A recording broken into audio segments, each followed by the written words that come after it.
We're very grateful to have Joanna here today, and I know that many of you have read her book, The Surreal Life of Leonora Carrington, or heard it on Radio 4. And I'll just start us off a little bit, and then please do join in as quickly as you can. Don't go home without having asked that question. When we heard Claire Dean's story earlier, our character was Prim. And the first sentence of your biography is Prim leaving home in 1937. Then later in the book you describe how you went in search of your disreputable relative, and she said, "No, not Prim." Can you say a bit more about that first encounter? The first encounter, and also why she was called Prim. She was always known as Prim in our family, and I believe that the origins of that nickname were to do with some friend of her father seeing her in the nursery and saying, "Oh, that child looks a bit prim." But obviously, it was the funny thing I thought later about it was that nobody in our family ever thought it was ironic. Nobody ever said it with any hint of irony or seemed to think there was any joke there at all, whereas of course it was such an ironic thing that she was called that. So everybody to this day, all our relatives in England wouldn't they, call her Prim, for sure. And I mean, it's not true to say that everybody else in her life called her Leonora, because people in Mexico, there were some people, weren't there, who also called her Prim. No. Well, people like Adam Hogg, for example. I mean, when he came, yes. So people from England who had come. But I felt when I met her for the first time on the doorstep in 2006, when I came to Mexico, that she was and the first thing I said to her was Prim. Of course, I knew it was her, this tiny woman, all dressed in black, who'd come to the door. I knew it was her, and I said Prim because that's what I'd always known her as. And the very first thing she said to me was, "It's not Prim, it's Leonora." And I felt that she was making that we were making a kind of agreement there, or she was asking me to accept her, not as the woman who our family had, said good, who had this reputation in our family for being someone who had done the wrong thing and not fitted in and had been the black sheep of our family. But I was accepting her as the woman she had. The person, the artist, the woman she had gone on to be. So I thought it was very significant, and I was very pleased always to call her Leonora. Of course, when I went home and started saying to all my cousins and my father, "Oh, now I know Leonora," they all thought I was under her spell anyway, and it was completely eccentric that I'd done this mad thing. But then when I came back and called her Leonora, that was just further sign that I was under her spell, which I'm sure I was. Yeah. We've had a little discussion today already, and some thanks to Gabby, about the kitchen, the Lancashire kitchen, and that's something you also remark upon, the Lancashire home from home. Do you want to say a bit more about that? And also you talk quite a lot about that painting of Grandma Moorhead's kitchen, which fuses memories of summers in Ireland with Mexican elements. So kitchens, homes, Lancashire, Ireland. Yeah. Well, I think this is slightly different, but I think related. I mean, I think the reason what completely captivated me the evening that I first heard from this Mexican art historian I met by chance. The first thing I heard from her was when I asked her if she knew this cousin, Leonora Carrington. I had to remember her name. And she said to me straight away, she said, "Oh my goodness, I can't believe you don't know about her. She's the most famous artist today in Mexico." And I was immediately struck by this different story. And that's what I do, I'm a storyteller. And that's very interesting, isn't it? If you've heard all your life one story about somebody and then suddenly there's this other story. So yes, then when I, a few months later, was able to get to Mexico and to meet her, I was very struck immediately. The next thing that happened after she'd asked me to call her Leonora was going into the house, and how I felt, and I say this in the book I've written, I felt that in some ways Mexico was outside, was like the door was sealed, Mexico was outside, and then we were in not England exactly, but Leonora's country, Leonora's world.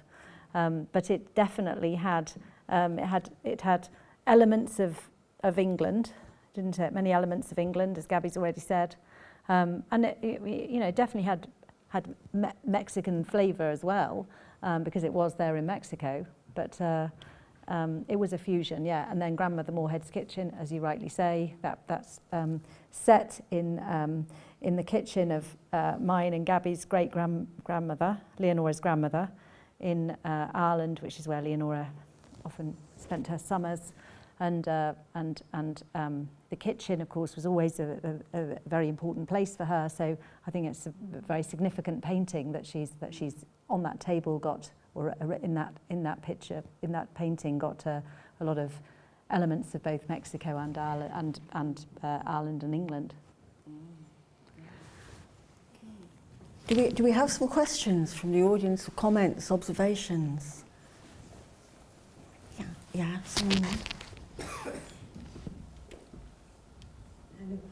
I just wondered if you had a chance, we haven't touched much on alchemy and her passion for that.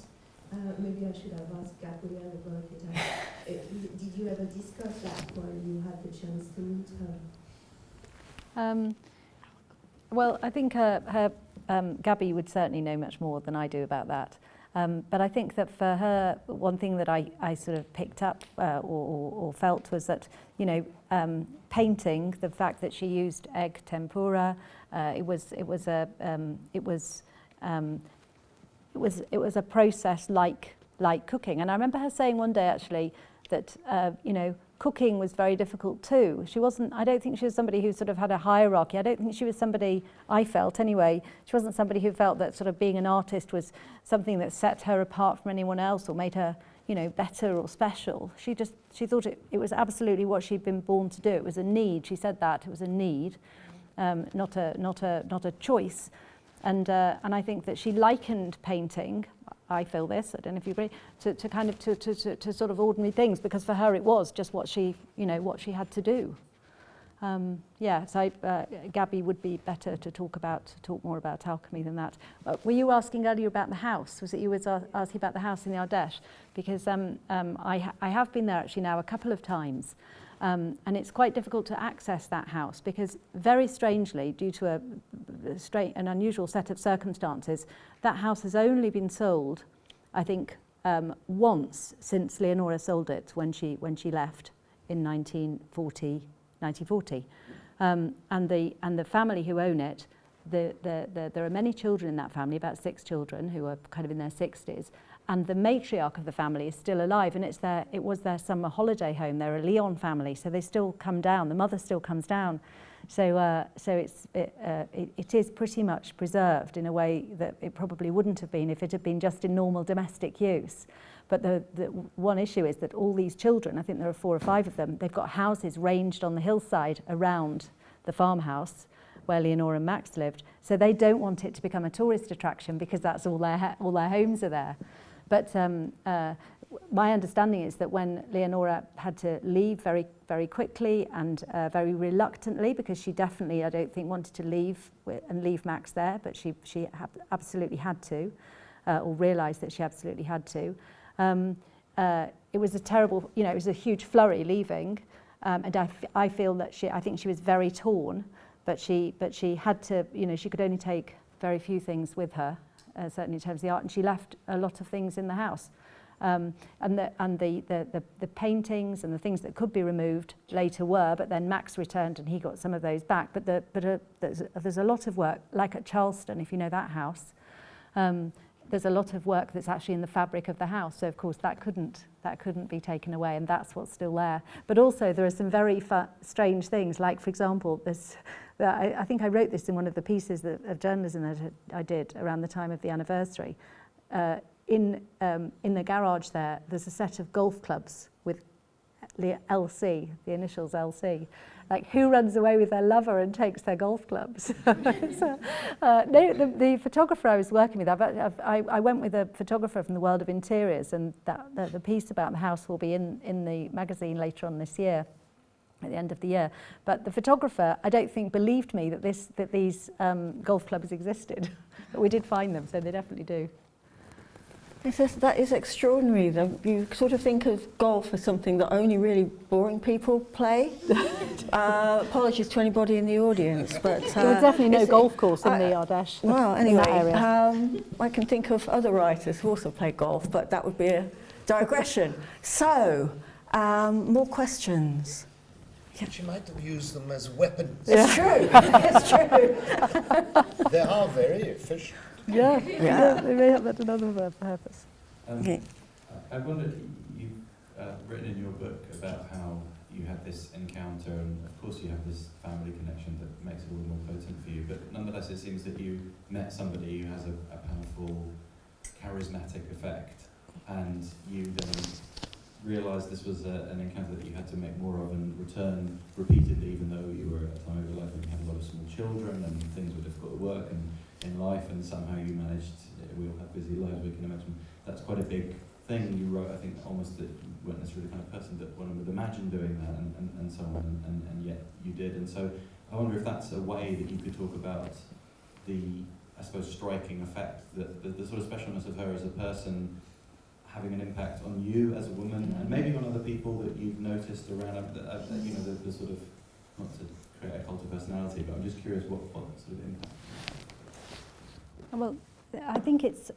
I feel that when you meet people who, I don't usually meet many people who just who know about Leonora and are kind of ambivalent about her, but I meet a lot of people, particularly women, I have to say, who absolutely love her work and feel that their lives have been changed by her. And since I've been going around talking about her, since I curated that show in Chichester in 2010, I've met more and more people like that. So I think that she definitely, I think that for me, and this is at the end of the day why I wrote this book, because I just don't think that there were that many women in the 1930s or now who have lived on their own terms the way Leonora lived on her own terms, and I find that incredibly inspiring. And I've got 4 daughters, and really I wrote this book for them because I want my daughters to live on their own terms, and I have never in my life met anybody who lived on their own terms the way Leonora did. So yes, meeting her completely changed my life and will change the whole rest of my life, because, and also I met her when I was 42 and she was then 88 or 89. And I think when you're a woman of 42, you're looking in your early 40s, you're looking ahead to the rest of your life, and maybe you're seeing a society around you where women in later life are not the most valued people, and maybe you're thinking, you know, what does the second half of your life hold? And when I met Leonora, she was somebody who, she was still having an adventure. She was still grasping life with both hands and enjoying every day, and I, you know, I knew, of course, by this stage, by the time I met her, I knew a bit about her early life. I knew about all the adventures she'd had and this extraordinary and traumatic and tumultuous time she'd had in Europe. But her adventures didn't stop when she went to New York and then Mexico with Renato Leduc, and her life carried on after that. You know, she had many, many more things that happened to her, and life was still an extraordinary adventure.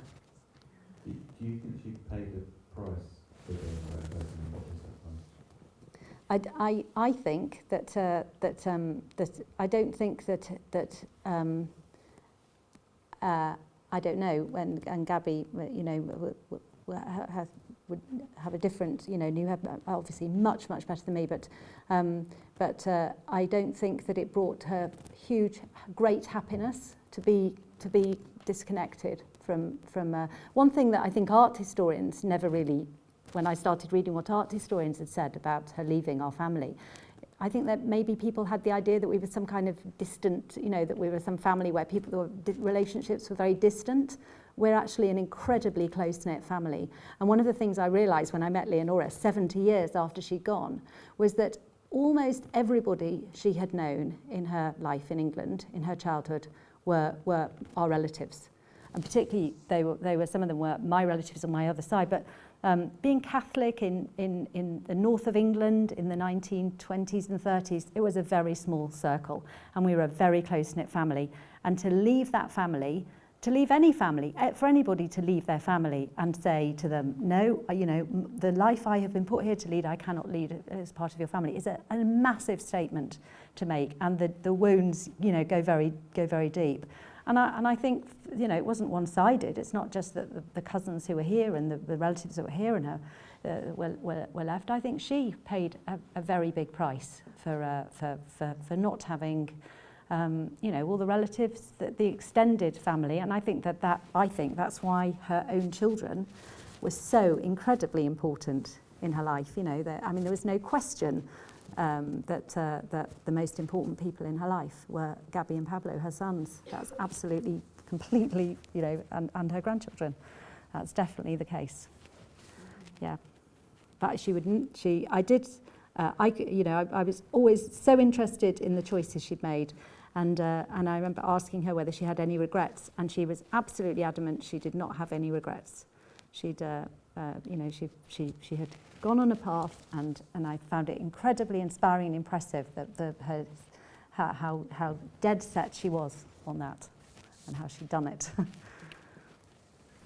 Yes, you do describe the family itself as outsiders in some senses, and also there's the whole nature of Lancashire as a place where there are many Catholics, and also there's a sort of strange occult history, I think, to Lancashire, the connections with Ireland as well. That's all interesting. Yes.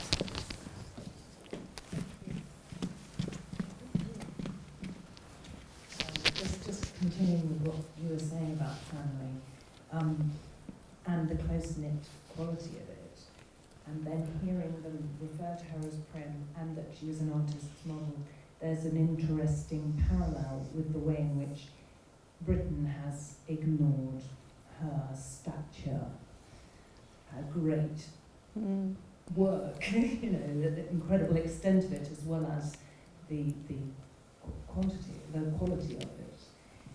And there's a parallel in the family. You know, she's some, you know, sort of just absolute diminishment, erasure, if you like. I mean, has your place within the family, have you wanted to challenge the people who've maintained this fiction yourself? Have you felt angry? I've never felt angry about it, but I am very pleased that, for example, when the show was on in Chichester of her work, and the work of Remedios and Cathy Horner, Surreal Friends, that show was called, a lot of our extended family, Carrington cousins, came along. And I think that the work I think and hope there's been a bit of a re-evaluation. Although I can't say, I mean, I certainly don't think that people here were, you know, deliberately ignoring Leonora. I mean, the fact is that she, and I think this is another big thing about Leonora's work. When you think about artists today and how far they go to try and be famous, to try and fit in to the art world, to try and do the right things. I mean, Leonora, if there were two paths, she would absolutely always take the path that was not going to get her fame or noticed. She you know, she didn't fit into the art world or the things you have to do to become famous any more than she fitted into our family or the Surrealist movement, or, you know, she was never fitting in.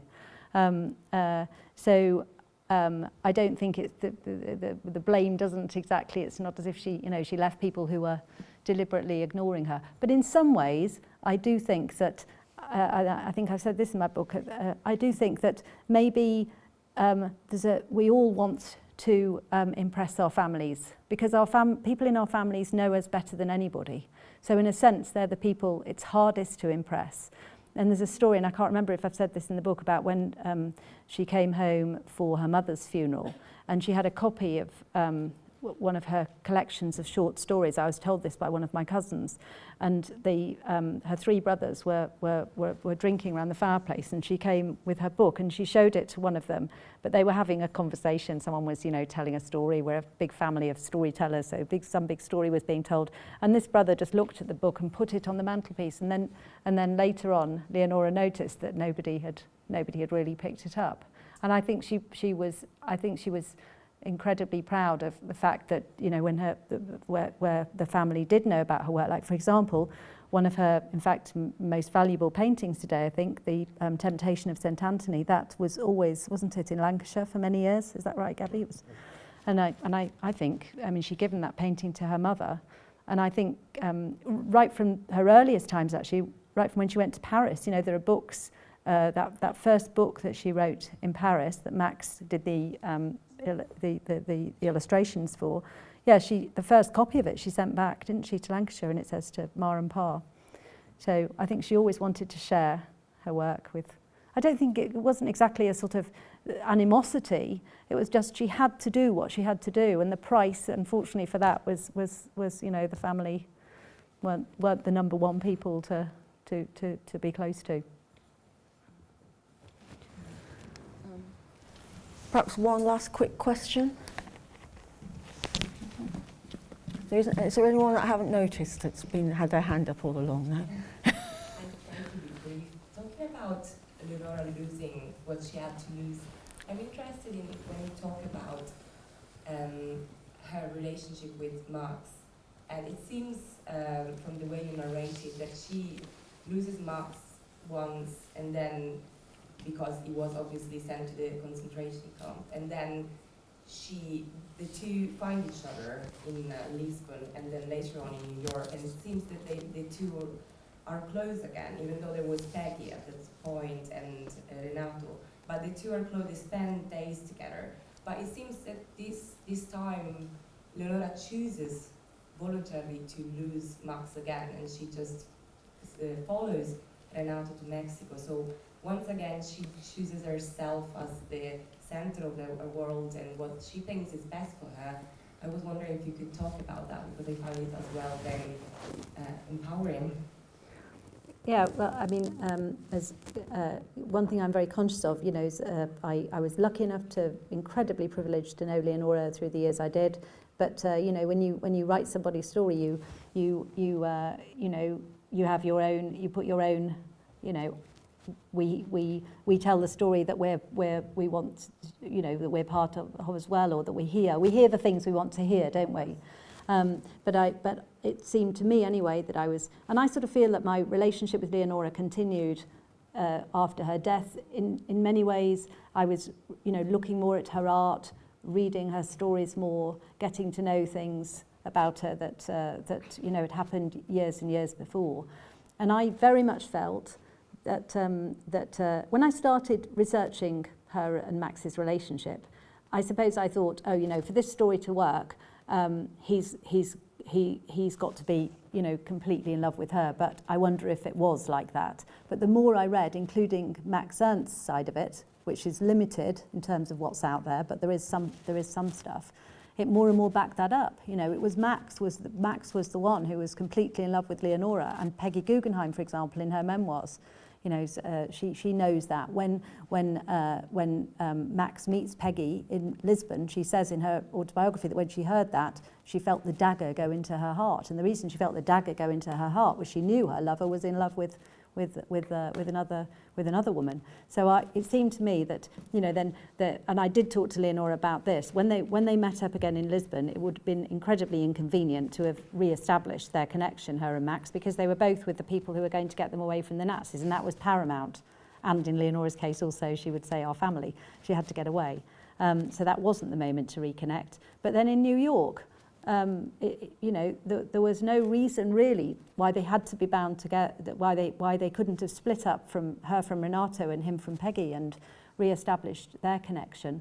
And I think Max probably did want that. And then what seemed to me very likely to, the story I tell in the book anyway, is that she knew that she was still on, you know, the thread of what she was doing was always the same thing. She was following her, I don't know whether you call it destiny, she was doing the thing that she felt was not a choice but a need. And that need meant finding where she could flourish herself, not in the shadow of a.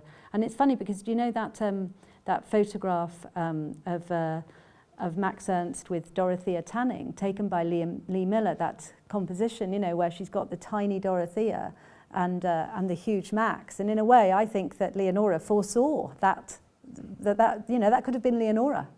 If she'd married Max, that might have been what she feared.